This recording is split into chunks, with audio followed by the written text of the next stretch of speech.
Welcome to the DNC Real Estate Show. I'm D. I'm C.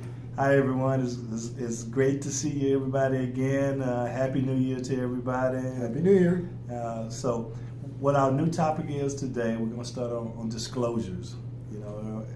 That's a topic people kind of don't really know about. My buyers like disclosure. What kind of disclosures are you talking about?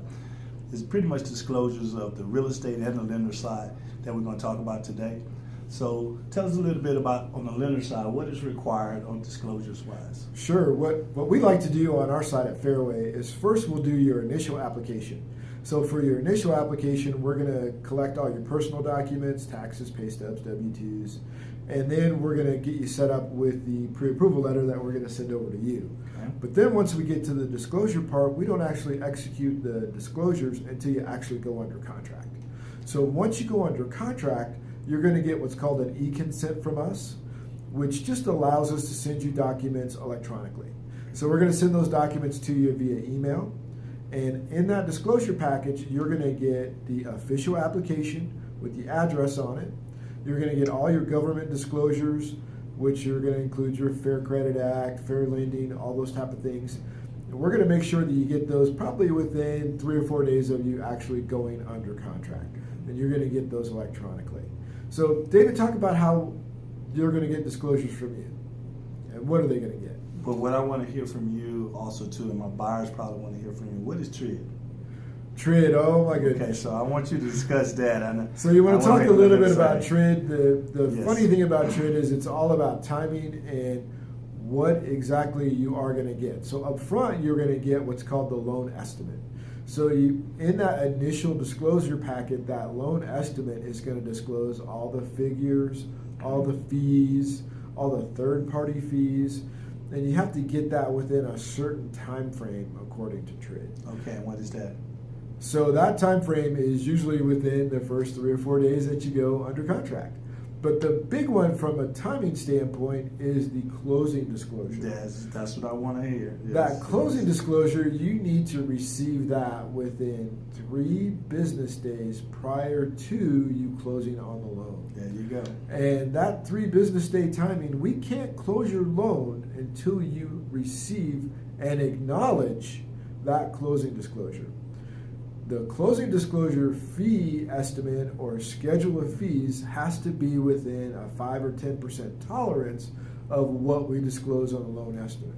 Absolutely. So if your total cost is $5,000 on the loan estimate, your total cost on your closing disclosure better be within that 10% tolerance, or we have to do what's called a cure, which means our company has to pay the difference. There we go. There we go. Good knowledge, right? There we go. Now on the real estate side, it's a few documents that we have to deal with in regards to disclosures. One is everybody knows about the lead-based paint disclosure. Sure. Anything prior to 1978 has some form of lead-based paint in there. So typically what people do to remedy that is, they either paint over it, But the lead-based paint is really, really important because it's kind of toxic, you know what I'm saying? Right. You know what I'm saying? So if you have little kids and they eating paint or licking on paint and stuff like that, you want to make sure that, typically if you scrape all that paint out from previous years prior to 1978 and paint it up and got new drywall, usually that's okay. Right. But most homes prior to 1978 have some form of lead-based paints. After that time, you're good. You don't need to fill out that lead-based paint disclosure. Now, the next one, you got a square foot disclosure. That has to be disclosed to everybody, which means if it says the house says is 920 square foot on the main level, and you only have 600 square foot, or better yet, you might have 1,500 square foot, which means chances are your house probably was not permitted for that other 600 square foot. So you get what I'm saying? Sure. So if you said 900 and your house is actually 1,500 square foot, chances are probably it was some remodeling done or some addition that happened at your house that probably wasn't reported to the county. So you want to probably check them county records and make sure if it was permitted or not. And as a job, as a realtor, we kind of look at the county records, make sure everything works out. Now the next biggest thing is which is probably the biggest thing at all, is the seller property disclosures. And basically what it is the owner of the home, actually we give them a form, you own the home, the seller, the actual seller, and they go through each one of the things that's part of that and fill that out to the best of their knowledge, what they have done to the house, Sure. what they have upgraded, what they have noticed. Sure. It's supposed to be factual. If any defects to their house, any mold or anything that they fixed in the house, is they supposed to disclose that.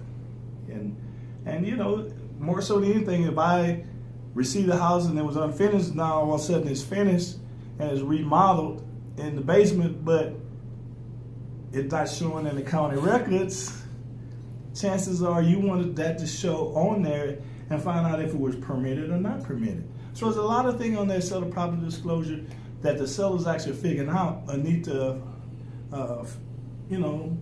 they need to sign that paperwork and get it going and have to display that, and then we give that to the buyer, and the buyer actually goes over that seller property disclosure, and then they have an inspector go there and check everything out. And then, usually a really, really good inspector kind of can point out quite a few things that's, well, they did some things here that they really didn't disclose. But having that inspector is really, really big, because a lot of times, I'll be honest with you, a lot of things are seen that's unseen in the house that really sellers don't know about. Right. Or seller was renting out, they really don't know about it. Or, like I tell my clients, if you know it, if you've done something to it or you upgraded, let's let everybody know what's going on. If you had an issue, a roof, you had a leak, let everybody know about it and that you fixed it. And show it on the seller property disclosure, okay? But the buyer usually have, they'll receive the seller property disclosure, they'll go through it, and then usually they have an inspector that'll go through the house also too. Right. Okay, and also that source of water addendum is actually on the seller property disclosure also too, or sometimes, depending on what company it is, they have a separate form for that also too. And they're just telling you what water company you are using, I didn't know there were different water companies. Yes, there's tons of water companies, and some water is better than other waters, as you know, and some people don't want to be in certain counties in regards to water. Okay. So that's about it on the property disclosures or lender disclosures. So why don't you give me your information? Well, you can always reach me at Fairway Independent Mortgage, direct at 720-364-9726. You can apply online at loansbycalvin.com, and you can also check me out on Facebook at Loans by Calvin. How about you, David? David Babineau, Caldwell Banker, residential brokerage. Phone number is 303-903-0395.